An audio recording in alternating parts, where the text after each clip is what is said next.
So let's start with an example in which it sort of takes us through quite a bit of maths, because we've got to work out the turning points and determine their nature. So it's quite a full-on loaded question, but we'll take it step by step. Okay?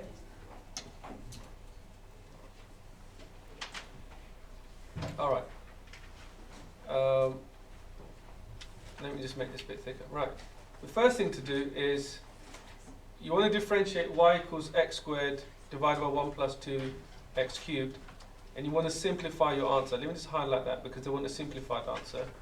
They want the turning points, and they also want us to determine the nature of those turning points. Let's just start by saying, tell the examiner y equals u over v, because u and v are not terms in the actual question. No one's told us what u and v are. We're sort of specifying what u and v are, and therefore we can say u equals x squared. We need to tell the examiner, and v equals 1 plus 2x cubed. And therefore u prime would be what? Irisa? 2x. Excellent. Irina, v prime would be what? 6x. Excellent. 6x squared. Okay. So I've specified that down. I've got my little quadrant, my little box where I've got u prime, v prime. And now I can substitute this in. But before I substitute it in, I'm going to write the formula down, just to be explicitly clear. And I'm going to write down v u prime take away u v prime divided by v squared. And now I'm going to substitute them in one by one. So v is 1 plus 2x all cubed times my u prime, which is 2x. I avoid putting these cross signs in there because sometimes some people get mixed up with an x and a cross. So instead of these cross, I'm just going to put a little dot. Is that okay, everyone? I'll just put a little dot to say, look, I'm multiplying it. Okay, so it doesn't look like a small x. Then take away u, which is x squared, times v prime, which is 6x squared, divided by, I'm going to tidy up later on and not try to do too much, v squared. That must be 1 plus 2x cubed all squared. But then the second part of the answer says to simplify, so we do need to tidy that up.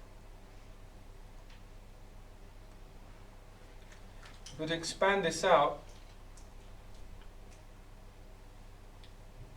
I'll let you do that. So the denominator should be fine, 1 plus 2x cubed all squared. Can you have a go at tidying the top part out? Just expand the bracket out, and if you've got 2x, if you can factorize it, what would go inside the bracket? I'll give you a minute to work that out.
Okay, anybody manage to factorize it?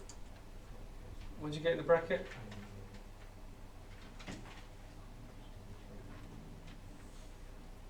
So if we expand it out,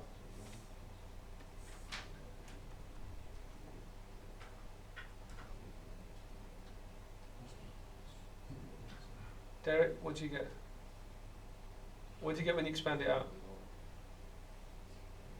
I don't know how to do that, simplifying it. Okay, so let's expand it out together. Okay. Before I start, has anyone managed to expand? Craig, you managed to get it? I think I'm not sure if I'm right. What did you get? Inside the reference. Yeah, 2x squared plus 3x squared. nearly. Well, not quite. Let's go over it together. Alright, so if we expand this out, we've got 2x times 1. Take away 2 times 2 is 4. X cubed times x is x to the power 4. Take away, which multiplies out 6. X squared times x squared is simply x to the 4. Agreed? What do you was the magnitude? No, it's dot. That's just times 2x. Oh. Divided by our denominator, 1 plus 2x cubed all squared. And if I was to tidy that up, maybe I can write on this side, minus 4, sorry, this should be a plus 4, isn't it? So 2x plus 4x to the 4, take away 6. So 4 take away 6 is minus 2. So we've got 2x take away 2x to the 4 divided by 1 plus 2x cubed all squared. And so therefore if we were to factorize the 2x out, we'll be left with 1 take away anyone? X cubed. Well done, yeah.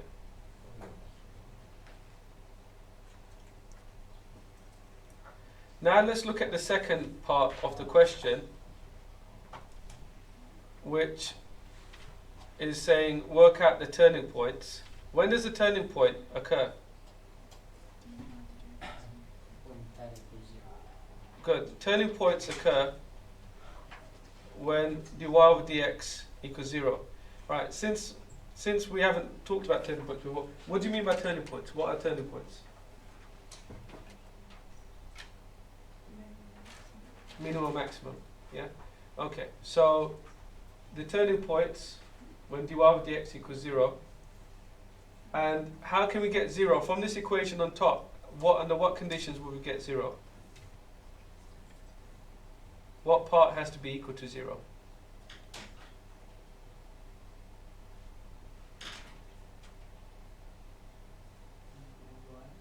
Sorry? For this to be 0, if the numerator, the top part is 0, dy over dx is 0. If the denominator is 0, will the whole thing be equal to 0? If the denominator, this part, if we try to make the denominator equal to 0, what's the problem with that? You can't divide by 0. So if you do work out whatever this is going to be, so 1 plus 2x cubed equals 0, so that will give us minus 1 over 2 cube root. You'll end up with, if you do work out value of x, it will be an asymptote. You can't divide by that 0, so it's an error essentially. So that value of x is not going to work. But we want an value of x that does work in the function, that will give us 0, so we're going to work on the numerator, the top one. Exactly. So for the top part, we'll get 2x equals 0, therefore x equals 0. Or we can say 1 minus x cubed equals 0, therefore x equals 1.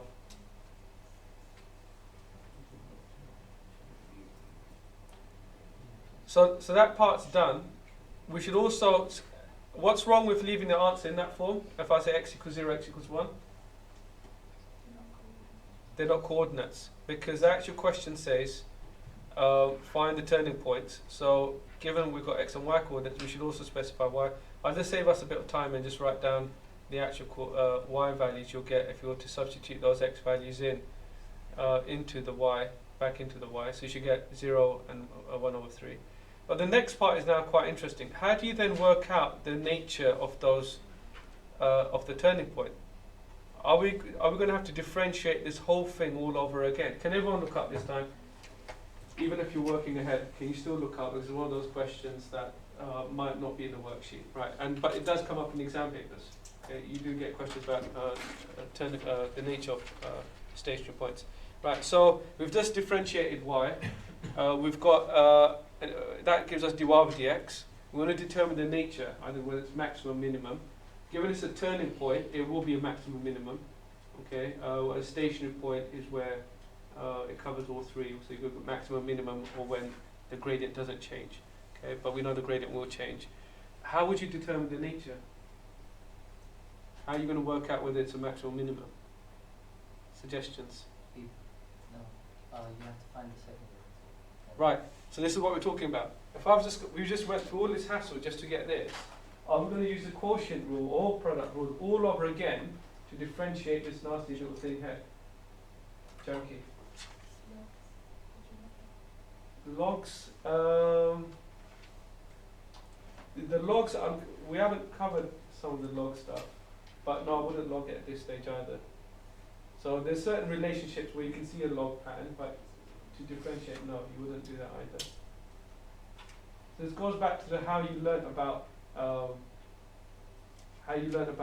nature of stationary points. Set dy over dx is 0. We've done that. We've worked out the coordinates.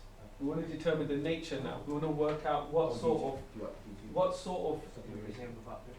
The second derivative is long. I don't want to go down that way. If dy dx is bigger than 0, Yeah. it's a minimum.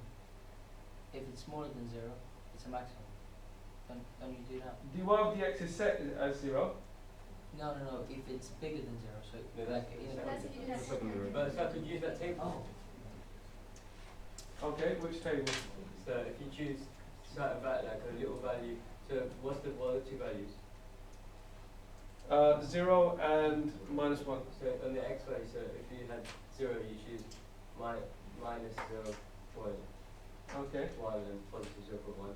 Alright. And you put in the values, Okay. you'll be able to see if it's going. If it's increasing, then it's a minimum. Yeah, that we can use that way. Any other suggestions? Ruben, would you have any suggestions about how to determine the nature? No, you just do the table method. Okay, what's the table? Could you explain? Where you do dy dx, where you do it for the values before and after the stationary point, and then based on that you can determine if it's minimum or maximum. Yeah, good. Well done.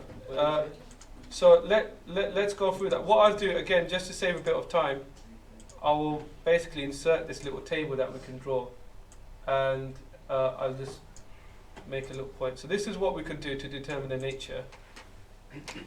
And what we know from here, x equals 0, x equals 1. So the gradient here is 0, it's flat. So we've drawn a little gradient. However, slightly above the 0 and the 1, so if you probably take 0.1, it can't be too far away. So you can't take, or when it's less than 0, you can't take something that's all the way down to, say, -10 or -100. And you probably know that from your C3 coursework. Going too far away from the actual root might give you the wrong answer because you've actually found some other route. So you've got to be careful. But obviously we know the two. But still, you should just use something slightly to the side of. So probably like -0.9 and probably about 0.1 or something like that. And when you put them in, you can just check the sign. So hey, this will give you negative, this will give you positive. So therefore the gradient dips, it straightens and goes up. And therefore x equals 0 must be a minimum point. Is that clear? Then you do the same thing for x equals 1. So you look at this side, so maybe 1.1, and then this goes down, this goes up on the other side, this obviously straightens out, and therefore when x equals 1 you have a maximum point. Okay? So that's good to know. Okay, it's the second thing, the second derivative sometimes can be quite complicated, like we've just seen in this example. You don't want to take a second derivative all over again, and just doing something like this might be a bit quicker, especially if you've got some awkward function. Okay, some sort of e to x sine x plus cos 10x and whatever and you want to differentiate all of that. If you did second derivative in your calculator, would you need to show the working, or would you just have what you wrote? If you did the second derivative on your calculator, would you I think if it was a C2 exam, yeah, you definitely need to show you're working. If it was C3, I doubt you'll get in that sort of situation. Yeah, but then if it's C3 and it's differentiation, then they expect you to be able to apply the rules of differentiation. Yeah, because they're not, I don't think they're, yeah, I haven't come across a question where they expect you to do the derivative on the calculator and just use the answer. Maybe next year, once they change the syllabus, they might start doing that, but not at the moment. So, yeah, it's not about the final answer, it is about the method marks that you pick up. Alright, what I'll do is I think I'll stop there. So it'll give you a good 20 minutes just to practice, and then next lesson we'll pick up from this, and I'll run through 1 or 2 examples where we look at rates of change again. So rates of change, Prague, coming back again. Okay, so we'll do another rates of change involving the chain rule next lesson. Okay, but for the moment, what I'll do is I'll scroll down. I know some people are still copying this down. And I'll stick up a couple of questions on quotient rule.